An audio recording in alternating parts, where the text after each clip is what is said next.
Hi, I'm Gregg LeFevre, and this is The Compulsive Storyteller, a series of short, personal, real stories that prove that truth can be stranger than fiction. In this week's episode, entitled Dog Graffiti, I start hanging around with a crazy graffiti artist who loves collecting junk, playing pranks, and causing trouble. But in the end, instead of karmic payback, his antics earn him a huge payout.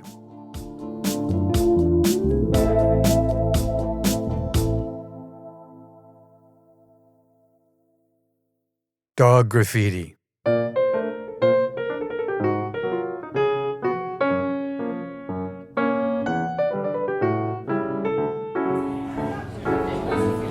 at a crowded art opening for an exhibition of the work of my friend Richie Collins at the Charles Fournier Gallery in Chelsea. The crowd is just beginning to arrive when things really start to go awry in a big way. Richie is a relatively unknown street artist, and this is his first real show. He prefers to call himself a street artist rather than a graffiti artist because he's developed a technique for quickly painting different kinds of animals at the base of outdoor walls where they adjoin the sidewalk. The finished graffiti dog, or cat, or raccoon looks like it's standing on the pavement.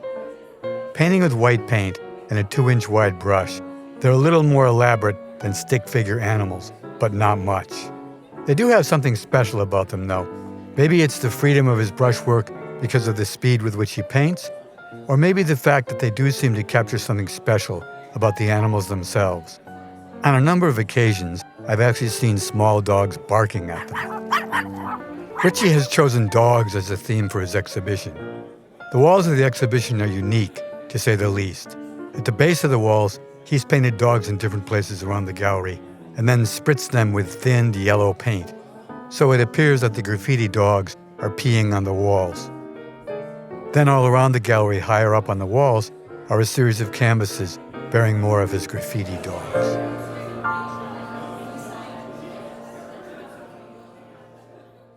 Back in the early discussions about the possibility of this exhibition, Richie announced to his dealer, "Hey man, painting my animals on canvas totally goes against the whole spirit of my work." Fournier responded, "Richie, I can't have an exhibition of just your graffiti on the walls of my gallery." Richie, "I just don't want to do the canvases." Fournier, "That's all well and good, Richie, but excuse my French, what the fuck am I supposed to sell?" The dealer ended the negotiations, saying, "Okay, fine. No canvases to sell, no exhibition." At this point, Richie caved and agreed to include the canvases. In the spirit of compromise, Fournier then agreed to Richie's demand that he paint the graffiti dogs on the walls with no interference from the dealer, hence the pissing dogs. He also requested that the dealer supply 20 cases of wine and Richie would provide the hors d'oeuvres and canapés. Little did Fournier know what he was in for. At one end of the gallery, a wine bar is set up with a pair of bartenders. And then circulating through the crowd are waiters with large trays containing ornate silver bowls filled with what everybody assumes is pâté, but is in fact canned dog food. Richie had to look far and wide to find a dog food of the same consistency and color as pâté. Then next to the bowls are actual cans of dog food with their product labels containing real pâté. On a side dish are 2 types of crackers, round water crackers, along with what looks like some sort of brown vegetarian cracker.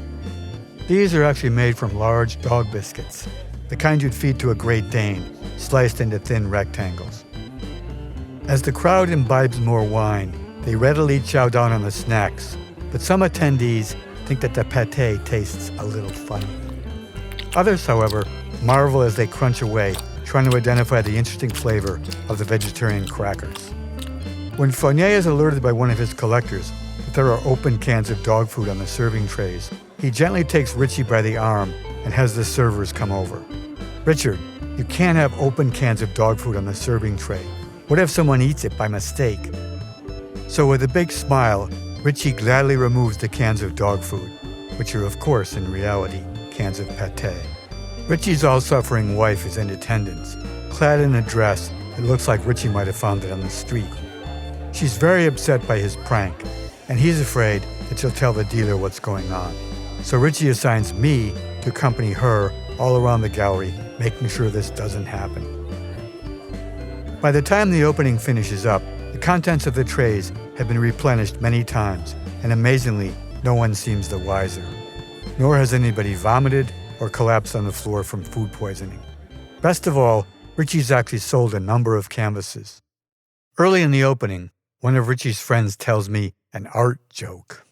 He begins, "Two friends meet up, and the first, an artist, has just had an exhibition. The other one asks, 'So how did your show go?' The artist responds, 'Great.'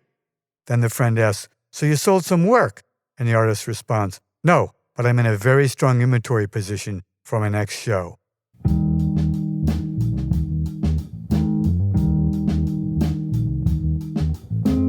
As I step out of the building into the cold night air of 10th Avenue, I breathe a huge sigh of relief that the opening is finally over. The next night, I agree to accompany Richie on one of his late-night graffiti expeditions, which is something I've never done before. We're both dressed in black hoodies, wearing black ski caps underneath, and his backpack, paint cans, and brush handles are also black. With our hoodies pulled up and our faces turned down, we're unidentifiable to CCTV cameras. We're on 23rd Street, around midnight, and the area is completely deserted. I ask, "So Richie, all I have to do is just watch for the cops, right?" "Yeah, you think you can handle that?"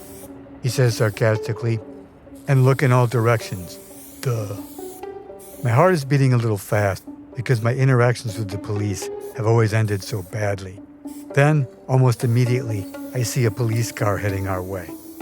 "Richie, here comes a police car with the lights flashing but no siren. He's just painted half a dozen different animals, each one about 10 feet from the next, and he's more intent about finishing up the last one than on walking away." Now I'm really starting to freak out.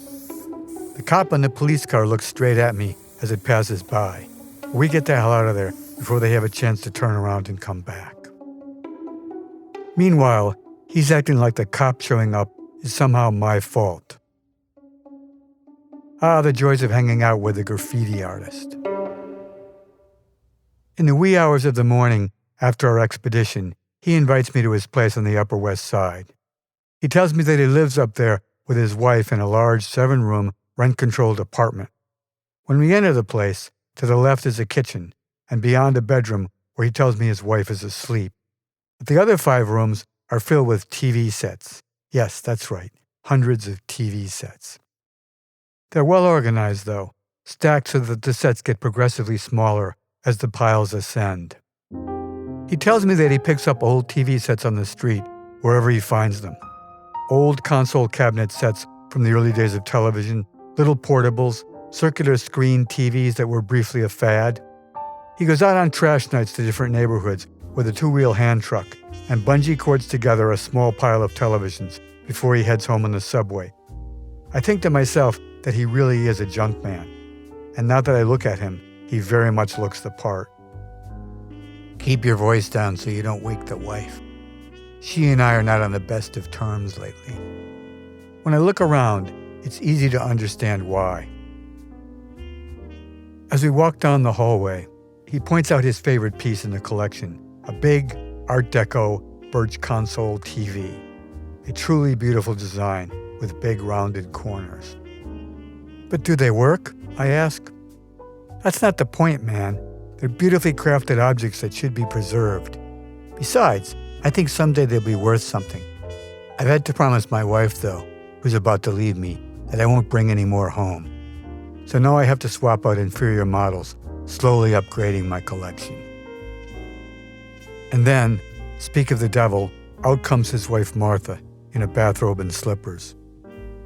We got to know each other a little bit when I shepherded her around the opening, but now she's not at all happy to see me. "What's going on?" "I'm just showing Gregg my collection. He's having a show at Fournier next month. Oh, and we just finished bombing 23rd Street.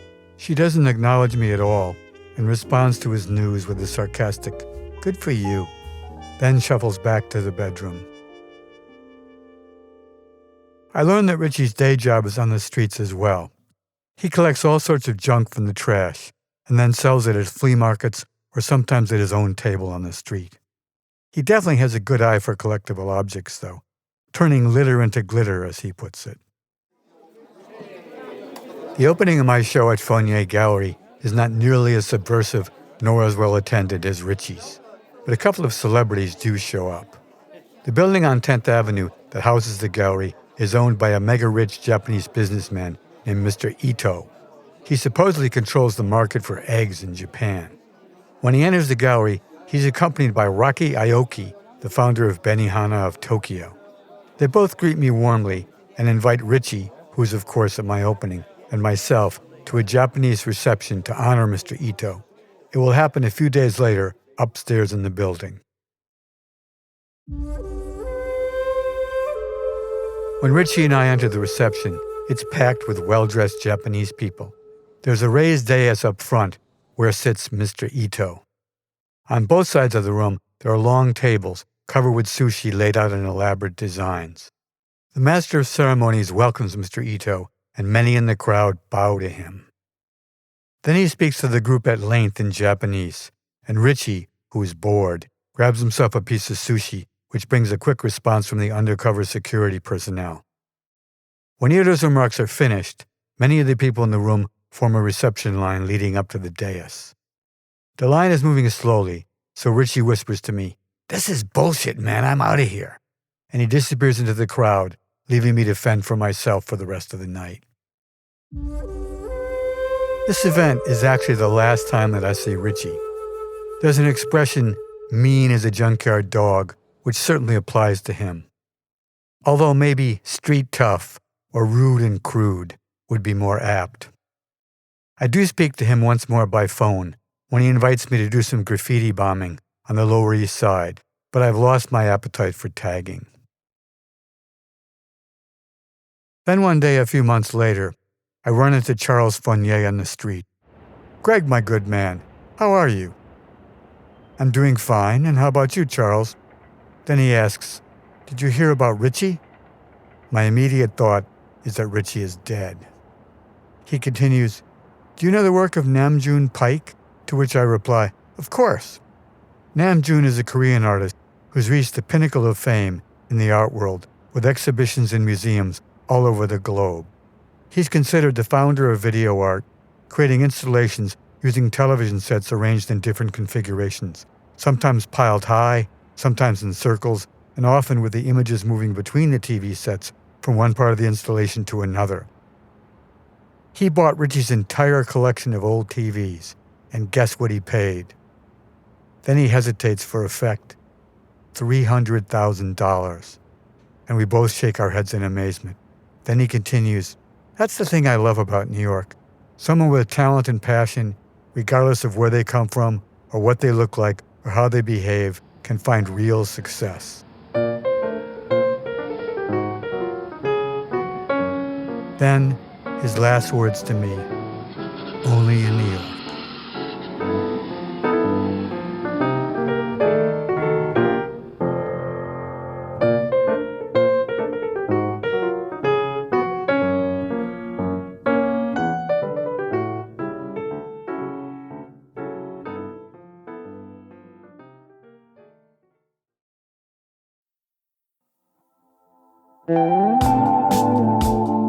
The Compulsive Storyteller is written and narrated by me, Gregg LeFevre, and co-produced with Peter Kokoma, who's also made our theme song. If you enjoyed this week's episode, we'd love your help sharing the show.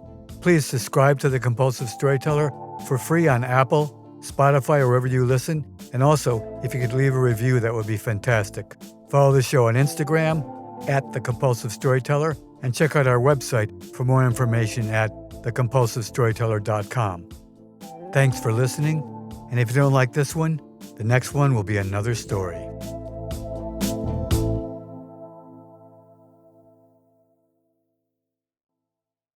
The characters and events portrayed in this podcast are based on my truth, with some names and facts changed for privacy. All conversations and dialogues are based on my best memory, but are not word-for-word recreations.